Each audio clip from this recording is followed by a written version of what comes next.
Reaction video, and today we're talking about AI and how, why, when AI gonna take all the jobs and what is it gonna look like if that happens. So if y'all want to see into AI into the future a little bit and try to predict what'll happen, this video is perfect. Hit that like button and let's get into it.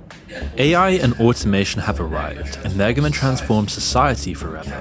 From cashiers to CEOs, more jobs are getting replaced by their machines every day. The rise of new AI models is put on the accelerator, placing hundreds of millions of jobs at risk. But as the world becomes more robotic, more technology focused, what place will there be for humans? Just how many of us will lose our jobs? And if so, who will buy anything? How will the economy even work? Well, today in this video, we're going to find out what's going to happen to humanity in the new age, and how the economy is going to function in a completely different way. Now, it seems like every year there's some new thing that everyone is predicting will completely take over the future. Most of them get overhyped and they end up fizzling out, or it takes decades to see any real changes. AI and automation are different. As we'll see, they're already changing society in a massive way. This is just the beginning. Tons of Whole Foods a few months ago, and I seen that you can put your hand on there and pay for the food.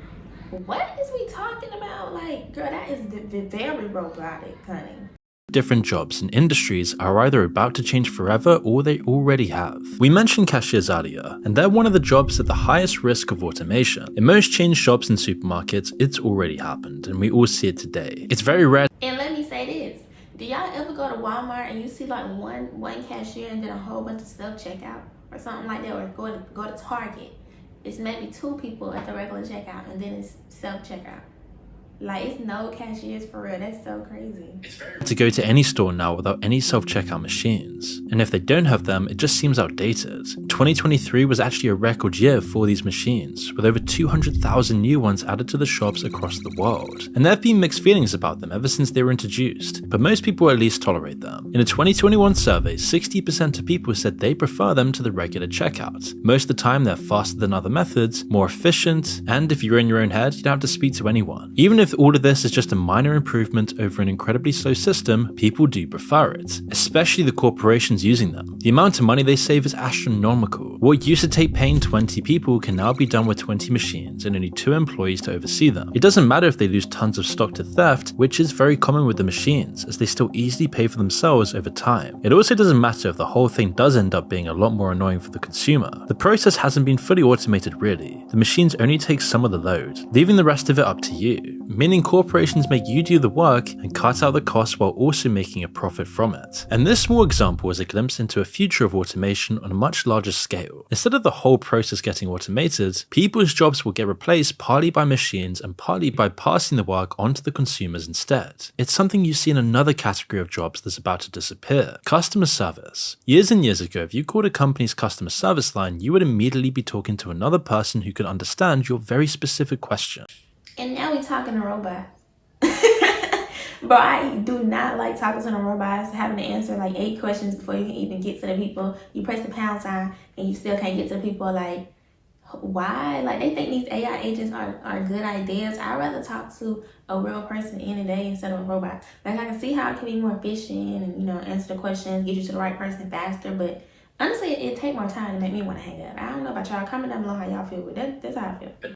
But now automation has made it so you need to go through 5 different layers of machines before you're even in the queue. And that's if the bot on the other end can even understand what you're saying. It's an absolute nightmare for everyone. And it clearly doesn't matter if the service gets better, as the only thing that matters is whether it makes a profit. AI might make these problems a little bit better, but it will also replace lots of the things they still need real people for. And it's already happening. Take the Indian e-commerce company Dukaan, which was worth $70 million in the last evaluation. And in 2023, their CEO took to Twitter to brag about how he'd been able to replace 90% of the customer service staff with an AI program, reducing the company's cost by 85%. You can feel the joy oozing out of his announcement that he can fire 90% of one of his departments. While other CEOs might hide it a bit better, they're still salivating at the possibilities as well. This is something which will soon happen to the entire customer service industry. Eventually, even representatives in physical stores could get replaced by a touchscreen and a chatbot. It's yet another whole category of jobs that will soon just disappear under the steamroller of automation and AI. Data entry jobs are going the same way too. Between 2014 and 2022, the amount of people working these jobs in the US fell by over 20%, from 375,000 to 295,000. It's already a dying industry. Advances in AI will push this over the edge. The more procedural and consistent the work is, the more likely it is that a computer can do it instead. To go a bit further, administration and other office jobs are also destined to be replaced. This category encompasses millions of jobs. Lots of them could easily vanish in the next 10 years. Some will survive, of course. If you need specialist skills or you need to deal with lots of different problems, it's much harder to automate. But the ones lower down on the ladder will almost certainly go, which will just make it harder for young people to get an entry-level job. A lot of the time when new technology comes in, it creates more jobs than it replaces. When we started using cars instead of horses for transportation, it didn't upend the economy because there were new roles for people to take. It was the same with the Industrial Revolution. But this is why you need to create your own job. Start a business. Let's start thinking like rich people. Go watch my last few videos and get your mind together. Because you don't want to just be laid off and sad and depressed and all that stuff, and you don't have to be. Play the game smarter. Before that. But what will happen with AI? Will the same thing be the case? Well, it's a lot more complicated with AI, and it isn't a black and white picture. One of my favorite TV shows is Mr. Robot, and you can probably tell from the channel. But did you see? We've seen how new generative AI models like ChatGPT are almost perfectly suited to basic coding. Give them a single prompt and they'll do hours of work within seconds. With a bit of editing by someone who knows what they're doing, it's fit for purpose. Just like the self-checkout machines, it isn't a question of the complete replacement of people. It's just that one skilled coder could use advanced AI to do the work of 5 of 10 people who are new to the field. It means that even if AI can't do 100% of the tasks associated with a job, it raises the bar exponentially as to what the standard is in the industry, which can in turn replace tons of people. A lot of these jobs aren't things people should really be spending their whole lives on anyway though, because nobody really wants to be a cashier or work in data entry when they're growing up. In a 50 or 100 years time when the dust has settled, the world may actually be thankful that we've escaped from all this menial labor. But until that point, the economy is going to have to undergo some huge changes. And the main question will be, who will be buying anything if nobody's really working anymore? As we may very well be in a world where not everyone is expected or needed to even have a job, simply because there just aren't enough of them to go around. So what are the various predictions for how bad the damage is really going to be? Well, there's lots of different estimates, but even the most conservative still mean that millions of jobs will get replaced. In the short Literally, there's so much over-consumerism right now, and now they're trying to take jobs away. It doesn't coincide. I don't feel like it makes sense. If you want people to continue over-consuming your products, they have to work somewhere for something. If you're taking them away, you're not going to be making more money in your business. You're going to be saving money from expenses or whatever, but you're not going to be making more either if you automate everything, you know? If y'all get me, let me know, but it really don't make sense. term, it isn't looking good. It's generally agreed that tens of millions of jobs will be lost over the next decade to AI. A lot more will be impacted in some way, which means that some parts of the work will get automated. For customer service jobs, it means employees would only deal with the complicated problems that an AI can't solve. Even though most predictions think it will boost the global economy by trillions of dollars. So how does this make sense? If people are actually going to be replaced, then how will the economy go up so much if no one can buy anything? Well, this is where it gets interesting. As we've seen already with automation, when the job gets easier, there's far more competition. Before GPS was widely used, being a London taxi driver was an incredibly hard job. If you wanted to do it, you needed to memorize a complete street map of the city. GPS and ride-sharing apps tore through this barrier, meaning anyone with a car and a phone could adequately do the job. And the results were clear. London taxi drivers saw their wages fall by 10%. And it seems like AI might do this exact same thing to nearly every job there is, 60% of them in developed countries. The parts that can be automated will be taken over, leaving either less jobs or lower wages for the people who can still cling on. The paperwork that makes up tons of the workload for people like doctors or police officers will disappear. AI do be really taking people's jobs, taking people's money for real, but whoever made Uber, they really did, they won. Like that was, I feel like that was kind of needed for real. That helped a lot, but somebody always gotta lose for somebody else to win, you know? Everybody ain't always Disappear, meaning there's less work overall. Only a few industries like teaching or agriculture are going to escape some level of automation, which again brings up the same massive question. How will the economy then continue to function? With so many people either out of work or struggling to make ends meet, it isn't clear how we're going to solve this. Corporations across the board have been taking record profits at the expense of almost everyone else, and so it doesn't seem realistic to imagine that they're suddenly going to share the money they'll make from the AI revolution. It's clear at this point that people are going to need to change the way they work. Physical labor will still be important, but it won't be as common. Basic office work and simple cognitive tasks are going to be far less important. It's what AI does best. Meanwhile, complicated tasks which need a lot of training or a good deal of natural ability will be in much higher demand. We've seen from history that these kinds of shifts lead to stagnant wages. After the Industrial Revolution in the 19th century, when millions moved from agriculture to manufacturing, wages stayed at around the same level for 50 years straight. If this happens again, then the economic hardship we see today could continue for another 30 to 40 years before it corrects itself. In fact, this time it might even be worse. And it's so weird how AI can think like a person made it, so of course it can think like a person a little bit, but it still won't have human connection. Human connection is something that'll never go away. Everybody wants that, everybody needs that, so it's not gonna take over every single thing, but the things that don't really need human connection, the systematic A through Z stuff, sayonara. It's a simple truth that tons of people just aren't academically smart enough to make the transition. It's a pipe dream to imagine that we're going to train the millions of truck drivers that will lose their jobs to do something else. The jobs they could realistically work instead are disappearing. People without college degrees that lose their jobs can't really easily retrain in another field and often fall through the cracks. In the best of cases, they go on to disability for the rest of their lives. Often they just can't cope with losing their purpose, turning to drink or drugs, or simply just giving up. It's an awful tragedy that's going to be. And it's all about transition and using your brain and being smart. I'm happy they said that because it's honestly what it's about. Like, we see where the world is going. We see where we're at right now.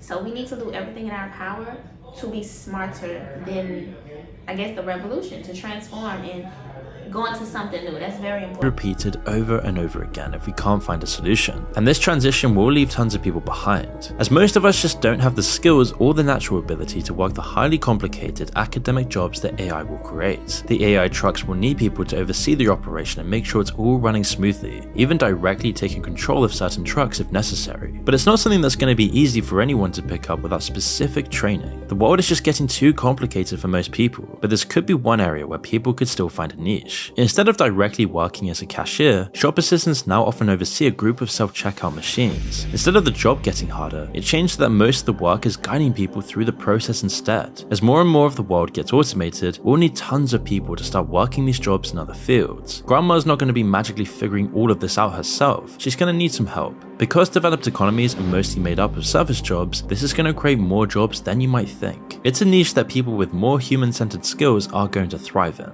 and it could be a good way to transition people that aren't going to retrain as coders or complex system managers. The problem is that even if enough of these jobs get created, which seems unlikely, they often pay way less. In fact, we're going to see way less money in the hands of normal people in general. But again then, how will the economy continue to function? How can prices continue to go up and an economy start booming if nobody has any money to actually spend? We're at a crossroads right now. There's two main ways this can all play out. The first option could just be a complete disaster. Society continues on, no checks are in place, big tech AI companies get out of control, ethics departments are continually stripped, and lacking government regulation means we enter into a technocracy. Companies will pretend it's business as usual, but over time they'll cut out more and more of their employees, leaving the consequences for someone to deal with later on. If using AI makes a company 20% more productive, then they can fire 20% of their employees and maintain the same output. People won't even know it's AI either. They'll just get fired for, quote, underperforming instead. On this path, we'll see an outcry for big changes like self-driving trucks, but the small changes that make the difference when you put them together will go unnoticed. The media will blame the same tired old issues while more people get pushed out of the system every day. In this future, the profits from AI won't go to the people who need them. Corrupt governments will be paralyzed by lobbyists, making sure the corporations are keeping their profits in check. Meanwhile, they'll go bankrupt trying to deal with millions of newly unemployed people. Without those jobs, people simply won't have enough money to keep the economy going. Crime will skyrocket as people go into desperation. Taxes will barely be paid, police officers stripped away from the streets, and anarchy and lawlessness takes over society. The relative value of human labor plummets, meaning almost everybody's shut out of the economy without anything to keep themselves afloat, apart from stealing from one another, fending for themselves, and selling whatever they can to survive, which is an absolute recipe for chaos. People won't have anything to gain, so they won't have anything to lose. They'll vote for whoever says they'll make things better, the people offering the simplest solutions. It means a rise in extremism that will lead to unrest and eventually revolutions in and even dictatorship and fascism. Or if it swings the other way around, communism. Now it might seem like that's far away, but all it takes is enough hungry people to upend the entire system. Suddenly the reality, the social norms that we live in today, just won't be able to exist. Key government services like policing, ambulances, law and order will just be abstract concepts that have no relevancy, and eventually the economic scales will tip back the other way just like they always have. But it would take decades, and it's impossible to say how many casualties there will be along the way. And of course, none of this is set in stone. There is an alternative to this global tragedy, but it's all going to hinge on what happens to the money and the value that AI is going to create. If it gets to the people who need it, it'll soften the blow significantly. There aren't any easy solutions, but there's a few things that could really help take the edge off this crisis. One solution that's been discussed, although not nearly enough, could be universal basic income, otherwise known as UBI. Using the profits from AI and incredibly well-maintained automated systems, which are projected to make trillions in profits, developed governments could simply give their citizens enough money to never have to worry about working, but also keep society in check and taxes paid. However, it's not just as simple as this. The loss of meaning in people's lives as they have no passion, no actual work to do, no career, no destiny, will make people feel apathetic and just lazy. An essential part of being a human is working towards something, which can't just be replaced by a monthly check handed out by the government. It'd be more like a band-aid than an actual cure, but it would at least make sure that people don't go hungry and AI wouldn't completely destroy their lives. So that's the end of today's video. Let me know how y'all think about AI. Do you think it's gonna make the world go down, take everybody's job? Do you think it's gonna get better? Like, what y'all think? Let me know in the comments below. And I'll see you on the next video. Hit the subscribe. And I'll see you next time. Bye.